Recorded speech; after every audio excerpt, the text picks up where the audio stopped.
If you want to learn anything well, you look for a teacher who has mastered the subject you want to learn. Why should you think differently when it comes to your spiritual life? To find a way out of suffering, you must find a guide who has already found the way out and can show you how to do it yourself. To find a spiritual teacher is the most fundamental aspect of the Buddhist path. It is not possible to learn to be enlightened from books alone. You need a living teacher to personally guide you. Je Tsongkhapa attained enlightenment, and because of his great compassion, gave teachings on the graduated path to enlightenment, so others could be free. He taught the first step on the path is to devote yourself to a teacher who can properly guide you. In this program, we will learn how to recognize a perfectly qualified teacher and how rare it is to be able to take them as your guide.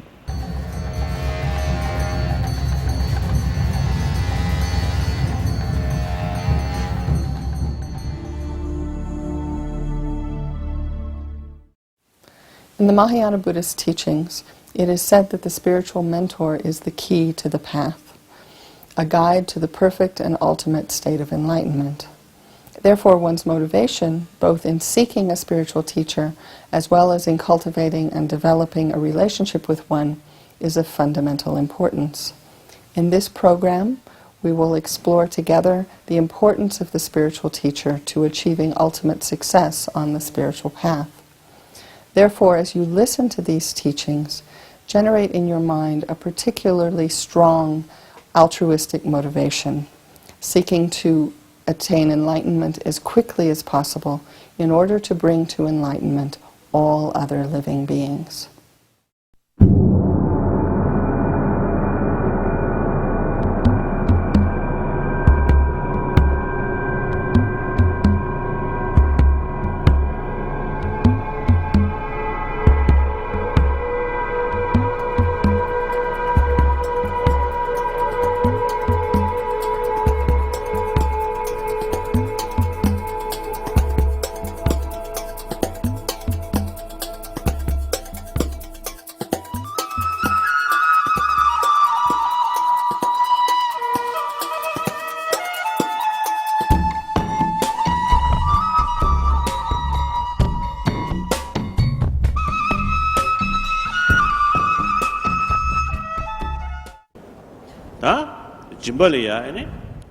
In the context of engaging in a spiritual transformation, bringing about a change within one's hearts and minds, at the initial stage, we do need to rely upon experienced teacher who can show us the path, who can introduce us to the subject matter. Since the role of spiritual teacher in one's practice becomes so important, we find that in Lama Tsongkhapa's great expositions of the stages of the path, he discusses the issue of reliance on spiritual teacher. The qualifications that are necessary on the part of the teachers are presented in Maitriya's Mahayana Sutra Alamkara, the ornament of Mahayana Sutras, where he lists 10 principal qualities or qualifications of a spiritual teacher. The first is someone with a disciplined mind. This refers to the quality of having an ethical discipline. Second is having a calmed mind, which refers to the quality of having mastered the higher training in meditation and concentration. And the third is being thoroughly calmed, which refers to the quality of having mastered the higher training in wisdom, here particularly referring to the wisdom of no self, anatma. And then number 4 is that having the knowledge and the experience of the 3 higher trainings alone is not adequate. You need to have a knowledge that exceeds the knowledge of the students. Whatever subject matter that is being taught, the teacher must have a knowledge that exceeds the level of the student's knowledge. So this is the 4th quality. The 5th is that the teacher must have a vigor and enthusiasm for teaching the student. And so this is the 5th one, that's enthusiasm. Number 6 is that the teacher must have a vast learning so that he or she will have the resources from where the teacher will be able to draw the metaphors, the examples, the citations and all of this. So vast learning is this number 6. Number 7 is who has a realization of emptiness. If possible, the genuine realization of emptiness, if not at least having a deep commitment to the practice of compassion, practice of emptiness on the basis of having a deep admiration to the teachings of emptiness. And then number 8 is that the teacher must be eloquent and skillful in his or her means of presenting the Dharma. Having knowledge and experience alone is not adequate. If the teacher is not skillful in presenting the Dharma, then the Dharma teaching would not be effective. So number 8 is eloquent speech. Number 9 is probably the most important quality here, having a deep compassion towards the student to whom the teaching is being given. Someone who has a genuine sort of a concern for the well-being of the student. So this compassionate mind is number 9. And number 10 is that the teacher should have the ability of resilience, so that no matter how many times the teacher has to repeat in his or her teaching, he or she should have the resilience to continue to maintain his or her enthusiasm, commitment to the student, so that he or she is not discouraged or becomes loses enthusiasm. So these are the 10 qualities recommended in Maitriya's text. And then Tsongkhapa concludes that section by making an emphasis that those practitioners who wish to seek a spiritual teacher should familiarize themselves with these qualifications of the spiritual master, and then search for these qualities in the person in whom you wish to entrust.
Such a thought may come into your mind, well, do I really need to rely on a qualified guru in order to travel the path? There are so many books, they are being translated around. I can just take those books and study those books, and on the basis of that I will be able to travel the path and achieve realization. This is a wrong conception. It's a mistaken conception.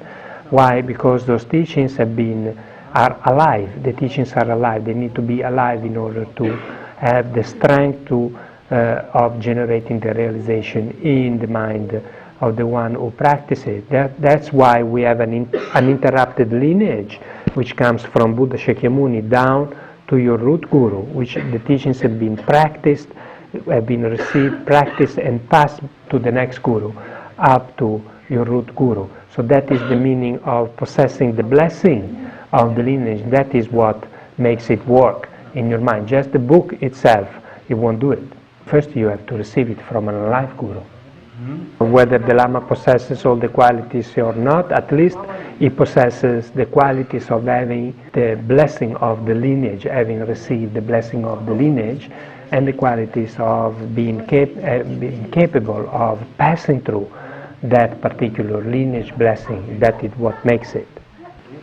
So now, thinking this way, because I want to achieve the supreme enlightenment for the benefit of all sentient beings, I need a guru. I need someone who is able to show me the path, how to travel to this path in order to achieve the purpose that I have in my mind. So if I need, even for worldly matters, for worldly education, someone who's on the top of that particular knowledge, who's able to show me how to get that particular knowledge, that much more I need a qualified guru who's able to show me the path to enlightenment. And not only I need a guru who's qualified, perfectly qualified, and I need to rely on this perfectly qualified guru in the correct way, without reversing my devotion or without abandoning that reliance, because that very reliance is the root of all the goodness that I'm seeking for.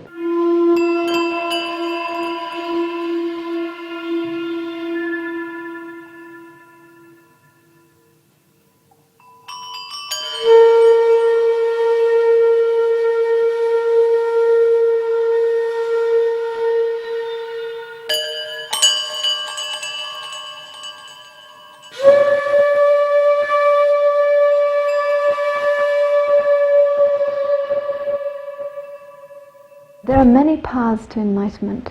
The most profound one, the fastest one, the quickest one, the swiftest one is devotion to spiritual guide. By correctly devoting to spiritual guide, you can get enlightened in one lifetime. It is so powerful. I mean, first you say, what is a guru? Rinpoche explained, guru is someone who's heavy in qualities, nothing higher. So then why do we need a guru? And I kind of more or less said that. It's the root of the path. What are the reasons for this? If you want to learn any kind of a skill, you need a teacher. And even a worldly skill, you need a teacher.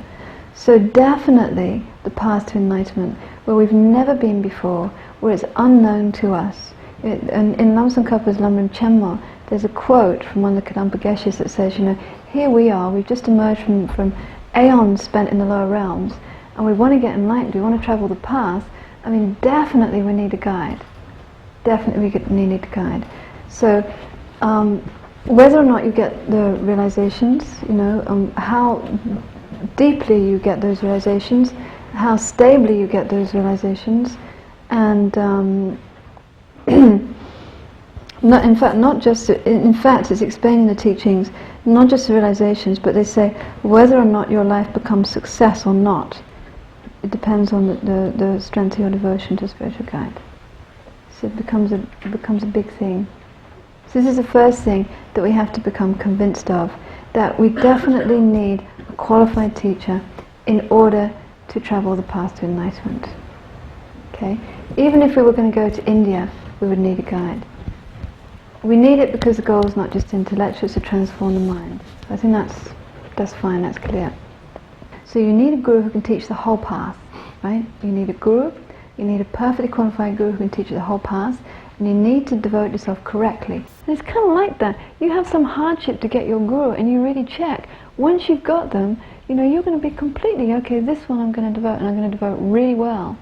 Now, what are the benefits of correctly devoting?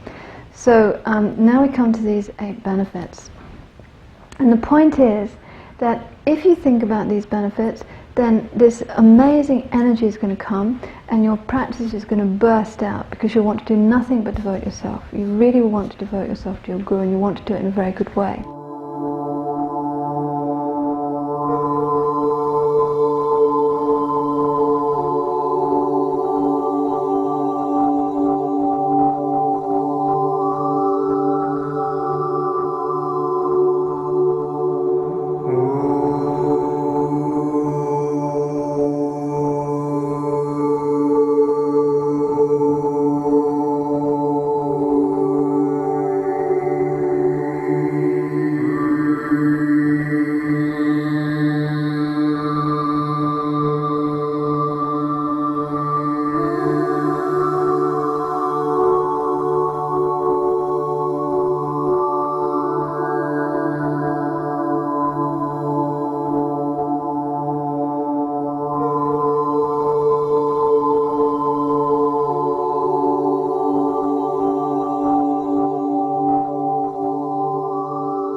When I first heard about Guru devotion, I wasn't very attracted to it. I thought it sounded a bit cult-like. And also I was used to having one God that was above everything else, and to think that a person with godlike qualities could be in a human form, a guru in a human form. You know, I just only kind of thought of cults, and maybe I'd find a wrong guru that would lead me down a wrong track.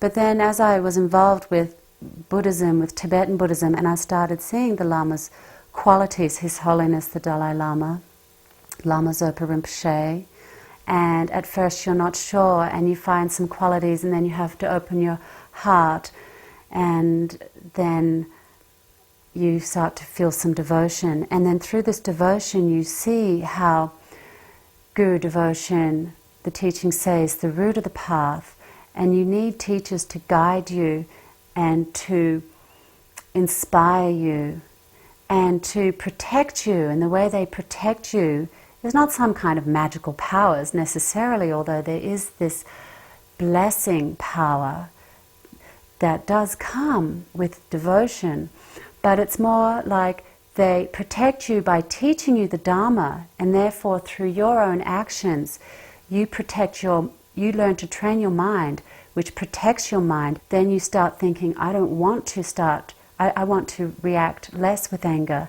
and I want to practice patience. And you get inspired through their example. And you get guidance through, they will tell you if you request, and and then if you have the karma to receive advice, and hopefully if you practice Dharma, and eventually you create the good fortune to be able to receive direct advice on an individual basis from your teacher.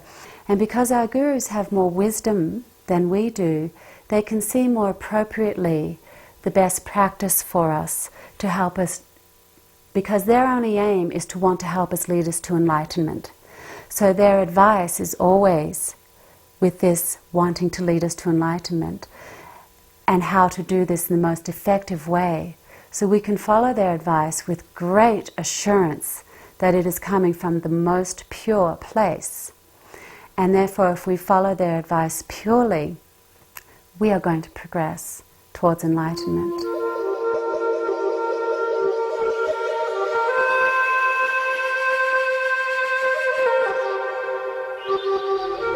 I left school and home when I was 15. Took quite a lot of drugs after I left home, and I was partying all the time, and I was pretty much almost, I didn't live on the streets, but I was just hanging out on the streets for about a year. And I met Rinpoche for the first time. So this is probably the sweet part of my life. It was just like, there is no question in my life, and that the only thing that I want to do is offer my life to Rinpoche. And it was very, very, very strong. You just watch Rinpoche, and you just watch Rinpoche for every single act he does is an act is so perfect, and you just want to be like that. You just know that this is what you want to do. And I just knew 100% if I offered myself to this being, that he would direct me in a way that would be useful, because I can't figure it out myself. Or because I have so many past imprints that's making me continually making me think, continually making me believe that samsara is going to bring me happiness, and that it's going to work if I fall in love again. This time it's going to work, it's going to give me happiness, or whatever. I just 100% trusted that Rinpoche could definitely direct my life and guide me and show me how to do it. Especially looking at Rinpoche as the Guru, as the Yidam, as the Buddha, then definitely, there's nothing higher than that. We don't have anything higher than that, and there's nothing more precious to do. And it's not like, okay, once you have a relationship with the Guru, then it's really easy after that. In fact, it's even more difficult, because Rinpoche ultimately he confronts your ego. So that is a really painful experience, very, very painful, because it's the one thing that we protect very well. So I'm still trying to deal with that, and I'm amazed at how Rinpoche cuts my ego down. Every time I'm in front of him, every time, he very subtly, very individually, he's basically taming my mind, and it's very precious. Just to see Rinpoche, especially now I've been able to serve Rinpoche quite closely for like nearly 3 years, and there's, it just is reconfirmed in my life that, it's unbelievable, perfect. Rinpoche's actions are amazing. Everything he does comes from bodhicitta. He's always trying to help people. I just pray that I can keep being able to serve Rinpoche and doing this, because it feels really good.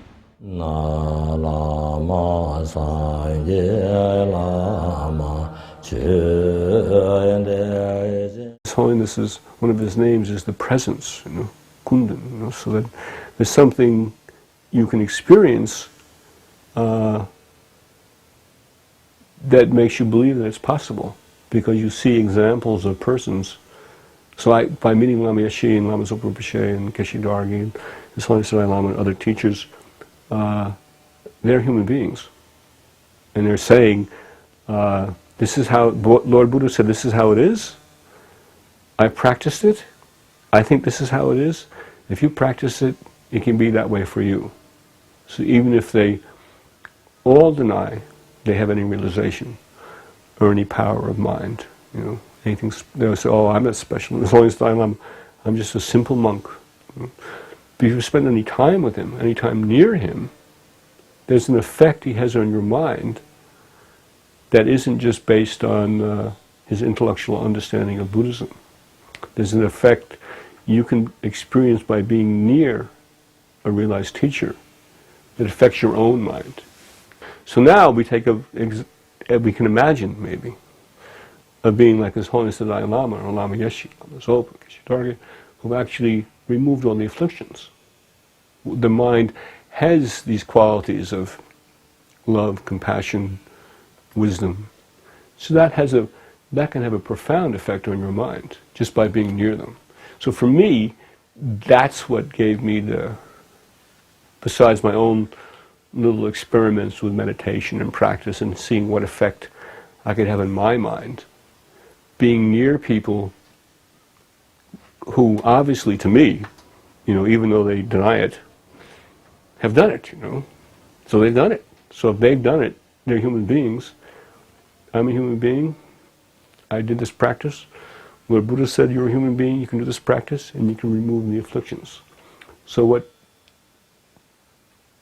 that's what I think, having had the good fortune to be near those beings, at the same time try to put it into some small way to practice.